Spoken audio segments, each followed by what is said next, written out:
welcome back to our podcast. So, in this morning, who we have? I will first introduce who we have in the morning. So, first of all, we have YSL Hello. and Moy, Yo, hello. Alex, Hello. KarHui, Hi everyone. and finally, we have Chee Ching. Hi. So, today we are going to talk about censorship in Malaysia and also comparing it with another countries as well. So, first of all, as the opening of the podcast, I would like to invite YSL to express, in her own opinion, what is censorship. Censorship is the suppression of speech, public communication, or other information on the basis that such material is considered objectionable, harmful, sensitive, or inconvenient. Censorship can be conducted by government, private institution, or corporation. So, due to different races and also a religion that we have and we practice in Malaysia, I believe that there are a lot of rules and regulations that are needed to be compromised. Like, for example, the way of appearance and also the way they wear or something that should be approved, whatever in the media that supposed to be published. So, can I know, Alex, do you have any examples of film censorship or music or any website censorship?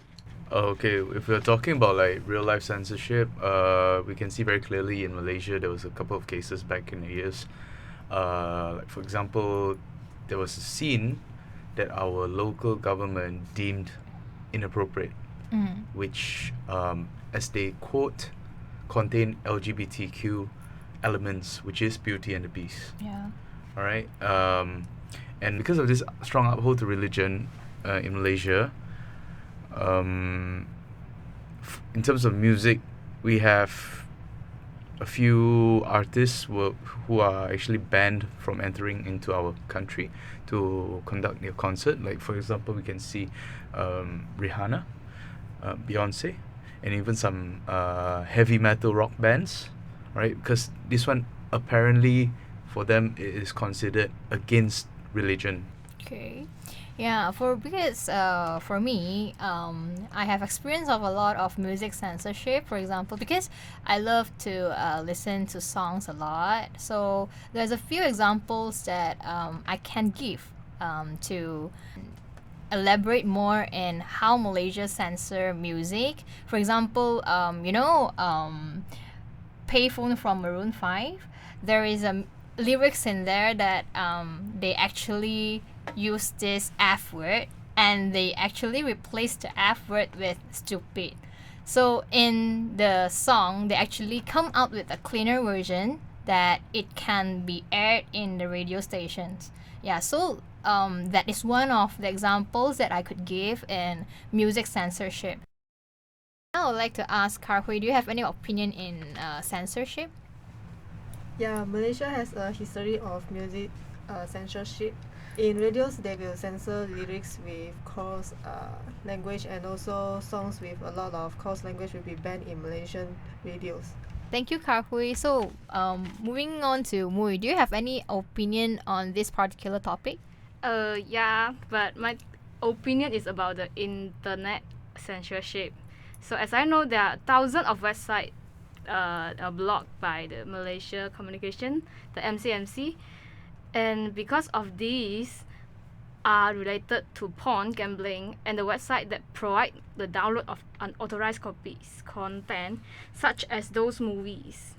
But as I checked, they say the government agency had contact the oversee the specific regulation or laws that are quick supposed being violent, so they already do a quick review of those blog sites. Okay, so as we know, we have a lot of blog sites in Malaysia, and can you name a few of blog sites that we cannot access to? Maybe Chee Ching? So there's few website that we cannot access in Malaysia. So what I know is LGBT search LGBT sites such as the Gay Star News, Planet Romeo, and Utopia Asia. And instead of this, the religious discussion sites also couldn't access, such as Patrios. And the last one I know is the fiction sites such as fanfiction.net, and this site actually is for options content of popular fictional characters. So as we can see, LGBT is really a very forbidden kind of topic in Malaysia, isn't it? Yeah. Yeah. Yeah. But I think there are more other elements. Yeah, especially more to religious because we have different multi races in Malaysia, right? Yeah. So comparing with another countries, what do you guys think about level of acceptance in Malaysia versus another countries? Like for example, the advertisement that has been aired, and also maybe film, music, censorship, and also any other kind of published media. The level of acceptance, I would say that it's more to like the cultural difference, you know. There are some cultures that are accepted here but not accepted in the Western True. culture. But whereas like if there's some Western culture that's accepted there but it's not accepted here. So I'll say that's the difference of level of acceptance. It's more to like an individual sort of thing, because but also apart from what I just said, there are some people here that can accept culture differences from other countries, right? Yeah, like a few example that I can give is that we can always see advertisement in television, right? Yeah. And we seldom see very controversial kind of products, for example, condoms and stuff being aired in Malaysia. Maybe it's because of the mindsets, you know, like the way that the teenagers has been raised up in another countries compared to how they are being raised up in Malaysia. Yeah. Maybe I'll say that Asian countries are actually a bit more reserved compared to Western countries. Yeah, true. How about KarHui? Do you have any opinion in comparing the level of acceptance towards this kind of controversial content towards another countries? So can I talk? Yeah, Can sure. Can I? Okay. Okay. So Chee Ching, what do you think about the comparison of level of acceptance in Malaysia with another countries? For me, I will be talk about the firm censorship in Malaysia. So actually, as all of us know, the firms with LGBT content or other inappropriate culture actually is not be approved by the Malaysian government. So there are several aspects need to be taken into account by the Malaysian government's firm censorship board, which we can call LPF in short. So actually, this aspect will be taken into account when reviewing movies and dramas for the public screening. And actually, these aspects are related to national security and public order, social culture, decorum, morality, and religion.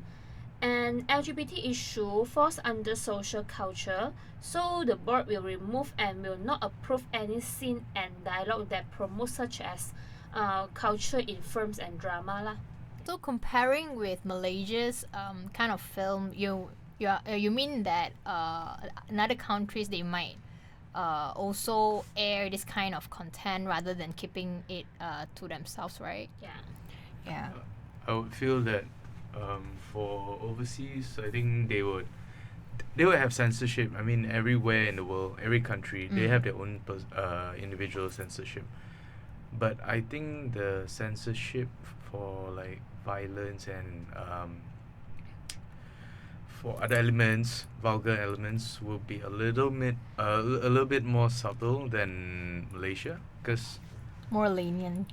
more lenient. Because as I said, our Asian culture is more reserved compared Yeah. to Western culture.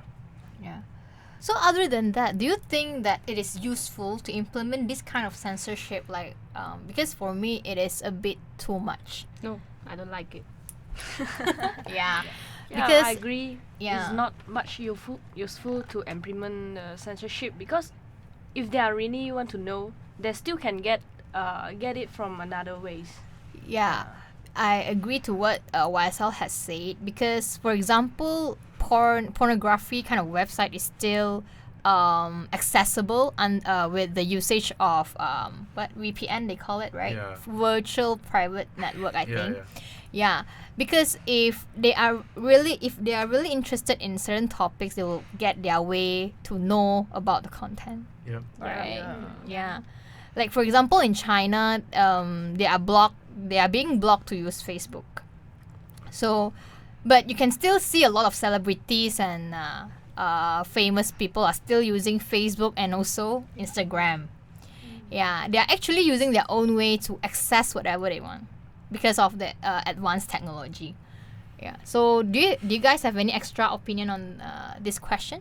I think this one, the reason why they would want to implement this is because apart from parental control, this actually helps to keep all these like negative elements away from young children, not from us, right? We are already above the age of True. 18, but this is more I would say Yeah. catered to the young. Is 'Cause- that a responsibility for Yeah. for the government? Yeah, it's a responsibility for government to actually contribute to the upbringing of our new younger generation as well.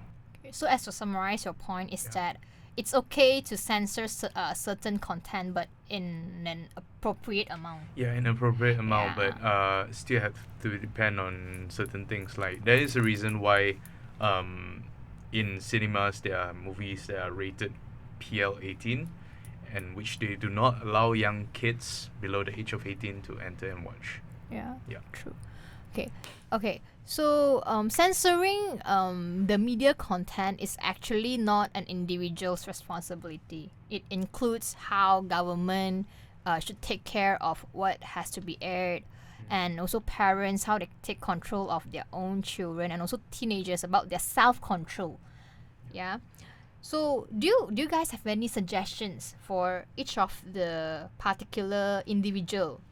Oh, I think that is still useful to censor some kind of film. So for example, there's a few years ago, there was a movie called The Dark Knight, and a man actually get inspiration from from one of the character inside the movie called the Joker. Then he go and color his hair and went to the cinema and kill many people. Yeah. Back to that. So this is also from the example that Chee Ching gave. This is also another real life incident that we can take into account, that censorship is also not only for the sake of the children but also for adults, and because if you were to take these violent elements and then put it into to be witnessed by someone with not a very proper mental health, it could actually cause a whole lot of damage lah. Like for example, the massacre that Chee Ching was talking about. Yeah, true. There's always a reason why they put the movie as 18 rated and PG-13 and stuff, because they do not want this certain age of people get influenced by any violated content in the film that has been aired. And yeah, moving on to because we know that as we know, the responsibility of getting influence is not only can be blamed into certain parties. Like every individual should have their own responsibility on how they should take care of their mental health and their behavior and stuff, right?